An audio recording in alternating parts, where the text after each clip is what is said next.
ஓம் சாந்தி.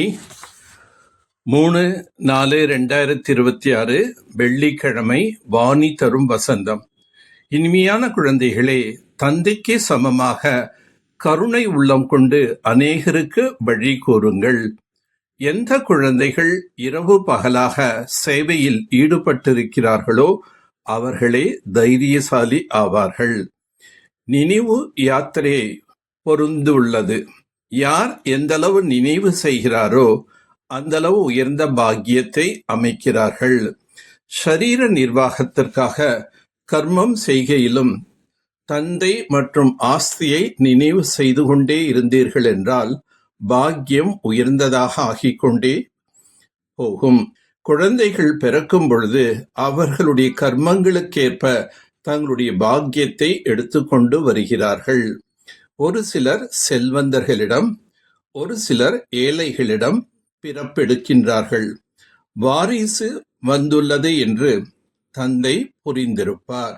எவ்வாறு தான புண்ணியம் செய்தார்களோ அதற்கு ஏற்றாற்போல மறுஜென்மம் கிடைக்கின்றது. எந்த அளவு நினைவு செய்வீர்களோ அந்த அளவு அதிர்ஷ்டம் உயர்ந்ததாக இருக்கும். ஆகவே தந்தையை நினைவு செய்ய வேண்டும். நீங்கள் சுகதாபத்தின் பாக்கியத்தை பெறுவதற்காக வந்துள்ளீர்கள். உலகத்தில் யாருக்குமே தந்தை மற்றும் ஆஸ்தியை பற்றி தெரியாது. குழந்தைகளாக நீங்கள் இப்பொழுது தந்தை மற்றும் தங்களது பாக்கியத்தை அறிந்துள்ளீர்கள். யாராவது பந்தனம் இல்லாமல் இருக்கிறார்கள் என்றால் அவர்களால் நல்ல முறையில் சேவை செய்ய முடியும். யார் நல்ல சேவை செய்வார்களோ அவர்கள் மகாராஜா வீட்டில் ஜென்மம் எடுப்பார்கள். இப்பொழுது குழந்தைகளாகி நீங்கள் தான் சிவபாபாவை நினைவு செய்கிறீர்கள். மேலும் அவரிடமிருந்து ஆஸ்தியினை பெற்று கொண்டிருக்கின்றீர்கள். யார் பக்குவமான யோகியாக இருக்கின்றார்களோ அவர்கள் சீக்கிரம் சரீரம் விடுவது கூட நன்கு இல்லை. ஏனென்றால் அவர்கள் யோகத்தில் இருந்து கொண்டே ஆன்மீக சேவை செய்கிறார்கள். இறந்து விட்டார்கள் என்றால் சேவை செய்ய இயலாது. சேவை செய்வதால் தங்களுடைய உயர்ந்த பதவியை அமைத்துக் கொள்வார்கள்.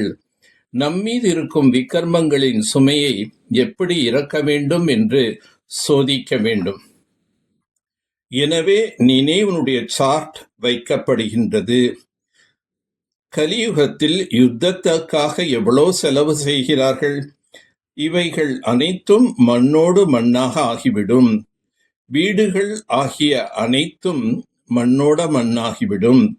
குண்டுகள் விழும்பொழுது சிருஷ்டியினுடைய 3 பங்கு அழிந்து விடுகின்றது.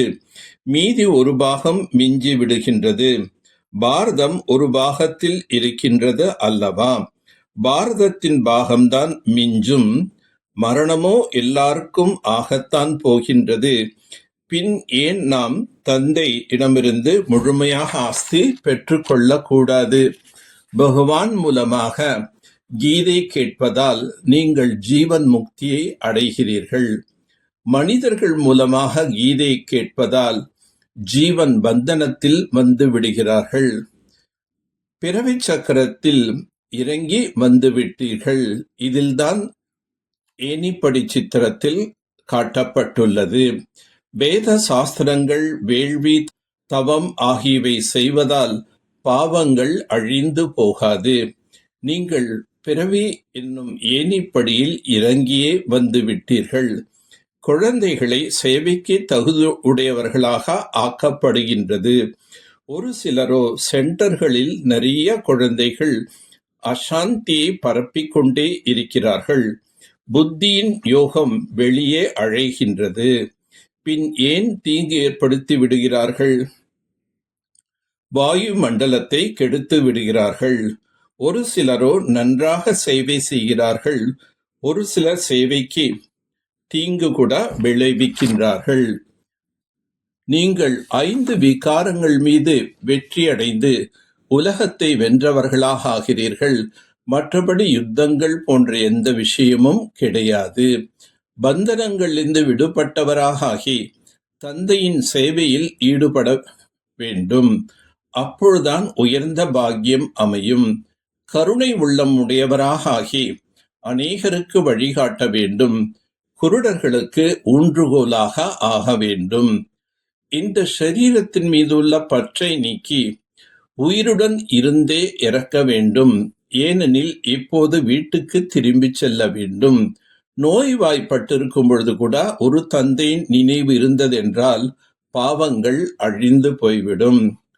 நன்மைக்கான பாவனையின் மூலம் ஆத்மாவின் சம்ஸ்காரங்களை மாற்றக்கூடிய நிச்சய புத்தி உடையவர் ஆகுக. தந்தையின் மீது 100% நிச்சய புத்தி இருப்பது போன்று ஒருவர் எவ்வளவுதான் குழப்புவதற்கு முயற்சி செய்தாலும் அது முடியாது. அதே போன்று தெய்வீக குடும்பம் அல்லது உலக ஆத்மாக்களின் மூலம் ஒருவர் எவ்வளவு வேண்டுமானாலும் சோதனை செய்யட்டும், கோபப்பட்டு எதிர்ப்பு செய்யட்டும் அல்லது நிந்தனை செய்யட்டும், அதிலும் குழப்பம் அடையக்கூடாது. இதில் ஒவ்வொரு ஆத்மாவின் மீதும் நன்மைக்கான பாவனை இருக்க வேண்டும். இந்த பாவனை அவர்களது சம்ஸ்காரங்களை மாற்றிவிடும். இதில் தைரியத்தை இழந்து விடக்கூடாது. நேரம் வரும்பொழுது அவசியம் பலன் கிடைக்கும். இது நாடகத்தில் பதிவாகி இருக்கின்றது. தூய்மையின் சக்தியின் மூலம் தனது சங்கல்பங்களை சுத்தமானதாக ஞான சுரூபமாக ஆக்கி பலகீனங்களை அழித்து விடுங்கள். வார்த்தைகளில் சதா சத்தியம் மற்றும் இனிமை இருந்ததெனில் வார்த்தைகளுக்கான மதிப்பு சேமிப்பாகிக் கொண்டே இருக்கும். இனிமை என்ற குணம் வாழ்க்கையில் இருந்ததெனில் ஒவ்வொரு வார்த்தையும் முத்து போன்றிருக்கும். இவர் பேசவில்லை, முத்து மழை பொழிந்து கொண்டிருப்பதாக தோன்றும். இப்படிப்பட்ட வார்த்தைகள் நாமும் பேச வேண்டும் என்று கேட்பவர்களுக்கும் பேசும் அளவுக்கு அவர்களது வார்த்தையில் இருக்கும். அனைவரும் கேட்டு கற்றுக்கொள்ளும், பின்பற்றக்கூடிய தூண்டுதல் கிடைக்கும். இப்படிப்பட்ட இனிய வார்த்தையின் வாயு மண்டலம் அனைவரையும் தானாகவே ஈர்க்கும். நல்லது. ஓம் சாந்தி, ஓம் சாந்தி, ஓம் சாந்தி.